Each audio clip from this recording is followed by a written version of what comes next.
Your brain is currently running a program it did not ask permission to install. Right now, somewhere in your auditory cortex, 4 bars of a song you heard once, maybe years ago, are looping on repeat, and you have almost no control over when it stops. Neuroscientists have a real term for this: involuntary musical imagery.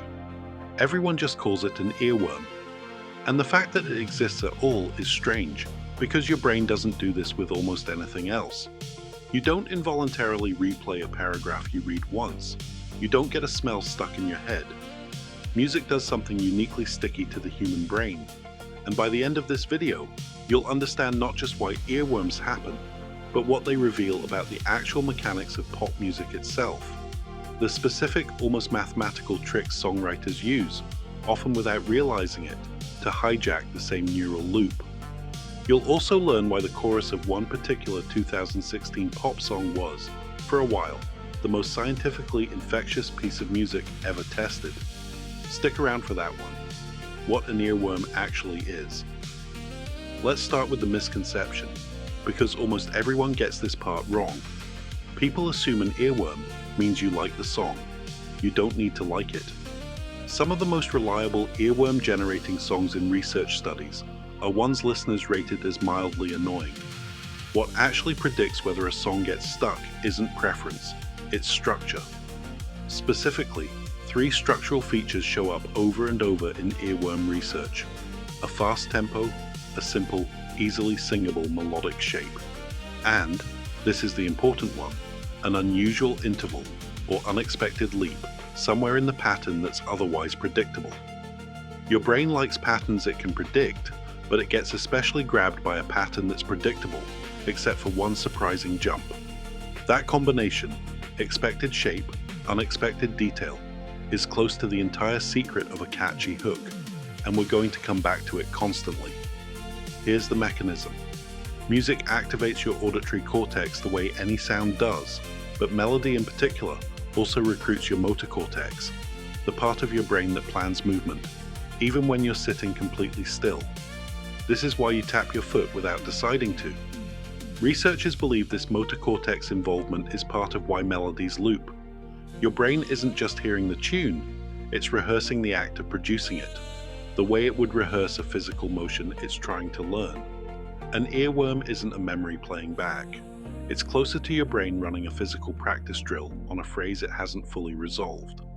And that word, unresolved, is the second half of the mechanism. Music theorists call it the Zeigarnik effect when applied outside music. People remember interrupted or incomplete tasks better than completed ones. A waiter can hold an entire unpaid tables order in memory effortlessly, then forget it instantly the second the bill is settled.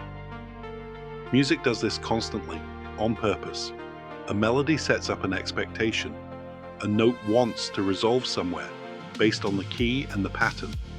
And if a songwriter delays that resolution, or clips the phrase off right before it lands, the brain keeps the loop open, waiting to finish it. Your brain isn't malfunctioning when a song gets stuck. It's doing exactly what it's built to do, with an unfinished pattern. It keeps checking back in.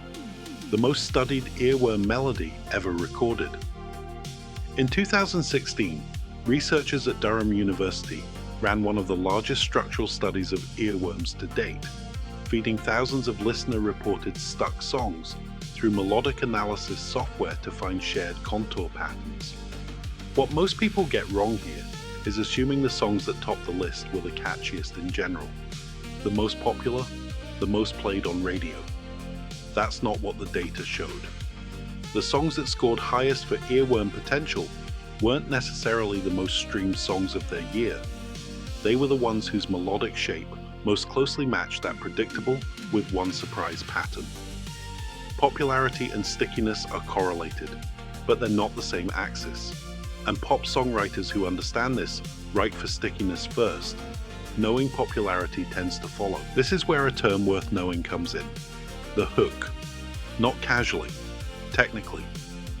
In songwriting, a hook is a discrete musical unit, usually 4 to 8 seconds, that can be extracted from the rest of the song and still function as a complete, satisfying musical statement.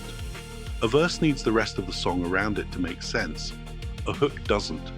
You could play someone 4 seconds of a hook with no context, and they'd still get a hit of the same neurological payoff as hearing the whole song.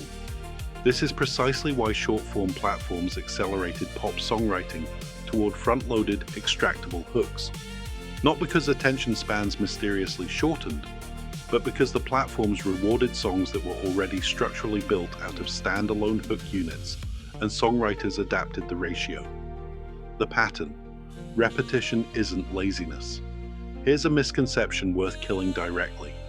People assume pop music repeats its hooks so much because the writers ran out of ideas, or because labels are cynically maximizing stickiness at the expense of art. The actual research on repetition and musical pleasure tells a more interesting story. A prominent study by music cognition researcher Dr. Elizabeth Margulis detailed in her book On Repeat, How Music Plays the Mind. This landmark study out of NYU had listeners rate unfamiliar experimental music clips, then had them listen to slightly manipulated versions where certain passages repeated more than the original composition intended.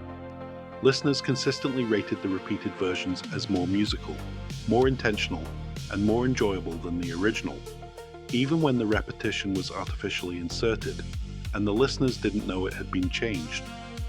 Repetition doesn't just tolerate itself in music, it actively creates the sense that something is musical at all, as opposed to being noise. This connects to something almost every human already knows about pop songs intuitively, but has never had a name for. The difference between how a song sounds on first listen versus its fifth listen. Almost everyone can recall disliking a song on the radio initially, only to find themselves singing along by the third or fourth exposure. This isn't just growing on you in some vague emotional sense, it's called the mere exposure effect, and it's one of the most replicated findings in all of psychology, not just music psychology. Familiarity itself generates preference, independent of the content's actual quality. Pop radio, and now algorithmic playlisting, functions as a repetition delivery machine, and the format isn't incidental to why pop songs feel good. It's a huge part of the mechanism generating the feeling. Short fragment sentence, because this deserves its own line. Repetition is not the opposite of creativity in pop music, it's the delivery vehicle. The unresolved seventh, a technical trick hiding in plain sight. Let's get specific about one exact mechanism, because make it catchy is useless advice, and songwriters don't actually think in those terms, they think in intervals and chord tones.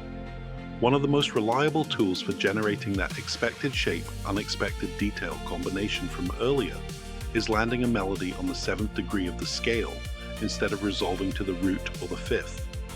In plain terms, instead of a phrase ending on the note that feels home, it ends one step short of home, on a note that feels like it's leaning forward, unfinished, wanting to move.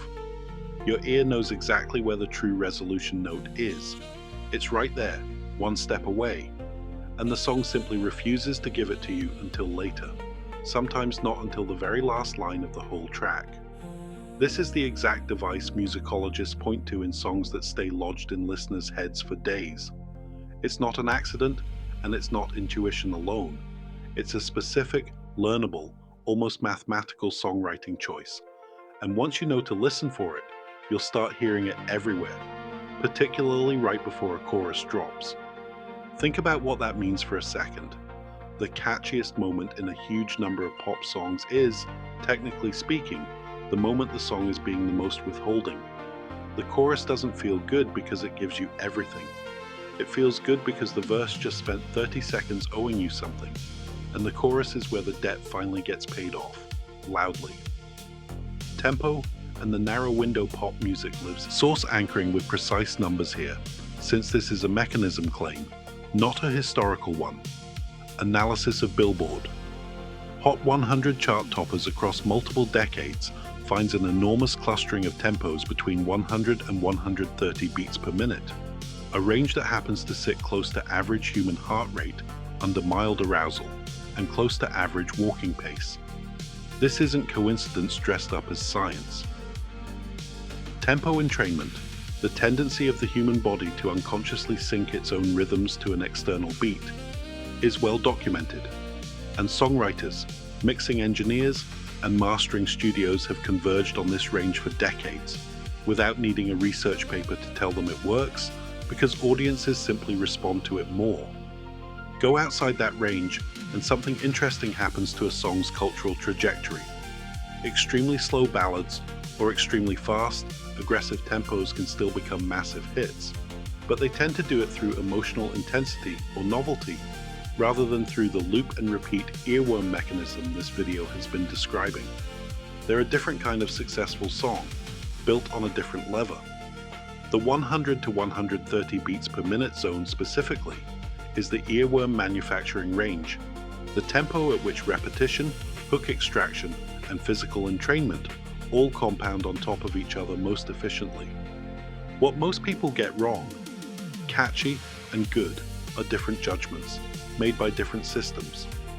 Here's a correction worth sitting with. People use catchy and good almost interchangeably in casual conversation about music, but they are, functionally, separate judgments running through different cognitive channels.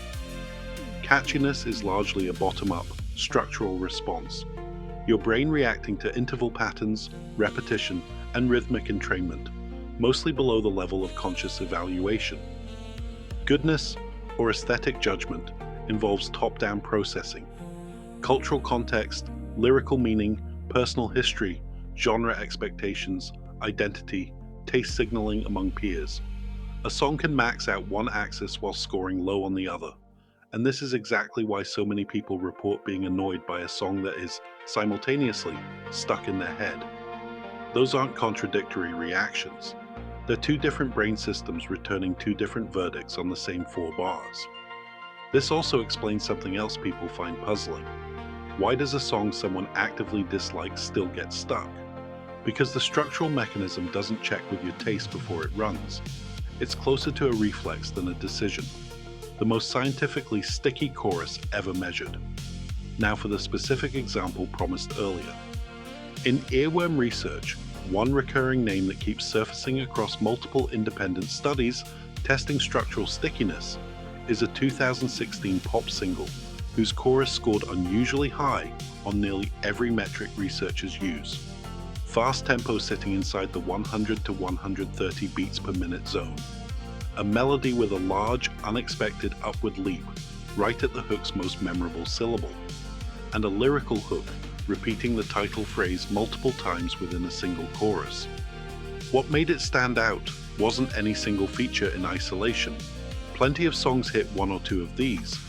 It was landing all 3 simultaneously, in the same 8-second unit, which is a much rarer combination than any individual songwriter probably realizes while writing. The song most frequently identified by that landmark 2016 Earworm study is Bad Romance by Lady Gaga. This is worth pausing on because it reframes the entire idea of a hit song away from mystery and toward mechanism. Nobody needs to believe in magic to explain why a song takes over culture for 6 weeks. The structural ingredients are identifiable and to a meaningful degree, replicable, which is exactly why professional songwriting has increasingly become a room full of specialists, each one an expert in a narrow structural lever, rather than a single genius writing alone. If your brain has already started replaying something from earlier in this video, and there's a decent chance it has, because we just spent several minutes explaining exactly how that happens. That's the mechanism working on you in real time, which is either a little unsettling or a little delightful, depending on how you feel about your own brain being this predictable. If this is answering questions you didn't know you had, A-like helps this reach more people who'd enjoy figuring out their own earworms too. So here's a question worth sitting with before we go further. If catchiness really is this mechanical, tempo range, unresolved intervals, repetition scheduling, why doesn't every song built on these exact ingredients become a hit? That gap is where the next part of this video lives. Why the formula doesn't guarantee a hit. This is the correction that separates a real understanding of pop music from a cynical one. If catchiness were the whole story, record labels would have automated hit-making decades ago. Feed the tempo, the interval leap, and the repetition schedule into a formula and print money. That hasn't happened. And the reason is that structural catchiness is a necessary condition for a hit, not a sufficient one. It gets a song into the pool of songs capable of going viral. It does not determine which song in that pool actually does. The missing variable researchers keep landing on is something closer to social and contextual timing, a song's lyrical content matching a cultural mood, an artist's existing audience and platform reach, a specific dance or meme attaching itself to the hook, or simple exposure luck, being the song a particularly influential early listener happened to play at the right moment. Structural catchiness explains why a song is capable of getting stuck in individual brains. It says almost nothing about why it got stuck in millions of brains during the same 6-week window. Those are different questions, answered by different disciplines, one by neuroscience, the other by something closer to epidemiology, since hit songs spread through populations in patterns that genuinely resemble contagion curves. Short sentence here, because it's the whole point of this section. Catchy is a ticket to the lottery. It is not the winning number. Genre, culture, and why earworm isn't culturally universal in its triggers. People often assume the interval leap plus repetition formula is some kind of universal law of human hearing, true across every culture identically. Cross-cultural music cognition research complicates that picture. The general mechanisms, motor cortex involvement, the Zeigarnik-style pull of unresolved patterns, mere exposure familiarity, do appear to be broadly human, showing up across wildly different musical traditions. But the specific intervals and scale structures that count as surprising yet predictable are learned, not innate, and they're learned from the music a listener grew up steeped in. A melodic leap that reads as a satisfying surprise to a listener raised on Western pop scales may not register the same way to a listener raised on a different tonal system, because the underlying expectation the melody is violating was never built into their ear in the first place. Cross-cultural earworm research is a genuinely active and somewhat contested area. This matters for a very practical reason. It's a large part of why pop music doesn't simply translate wholesale across markets, even with dubbing or subtitles handling the language barrier. The catchiness mechanism itself is tuned to a listener's internal, culturally built musical expectations. Global hits tend to be the ones that either lean on musical features that cross those boundaries reasonably well, strong beat entrainment, vocal texture, simple universal melodic shapes, or the ones successful enough at the social contagion layer that the structural mismatch stops mattering as much. The refrain, and where all of this actually points. Come back to the core idea we opened with. Your brain isn't malfunctioning when a song gets stuck, it's finishing something. Every mechanism this video has walked through, the unresolved seventh, the extractable hook, the tempo window, the repetition scheduling, is, underneath the songwriting craft, a different method for the same basic move.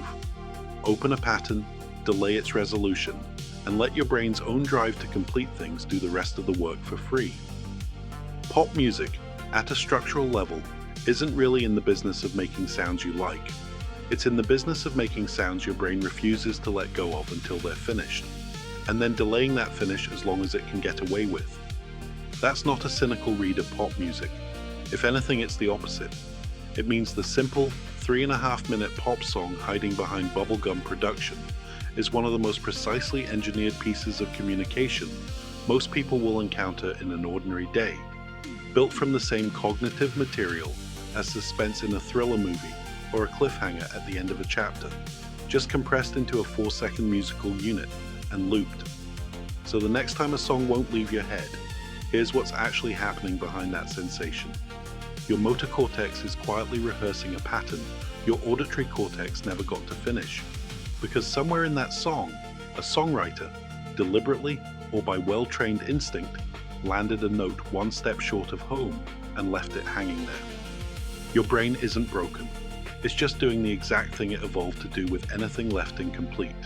It keeps circling back, waiting for the resolution nobody's given it yet. If you want more of these deep dives into the hidden mechanics behind everyday things, how supermarkets are laid out, why certain sounds feel unsettling, the science behind the stuff nobody questions, Subscribing helps a lot, and dropping a comment with a topic you want explained next actually shapes what gets made here. So if there's a what is question you've been sitting on, put it down below. One more thing before you go, since it didn't fit anywhere else in this video, and it's too good to leave out. At one local radio station, 5 engineers froze mid-shift at 8 in the morning, all hit by the exact same earworm at once. Not a hit song, not a chart topper, but a cheesy 1990s jingle from a local carpet store commercial. Troubleshooting the actual audio feeds became impossible, with that thing looping at full volume in 5 heads simultaneously. They tried drowning it out with white noise. Didn't work. Tried heavy metal. Also didn't work, because both of those just gave their brains more raw material to loop, not a reason to stop. What finally broke it was something none of them expected: playing a long, dense, structurally complex classical symphony out loud in the control room.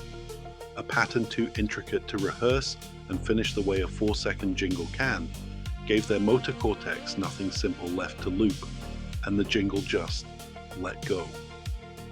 By the afternoon shift, the whole station was back to normal.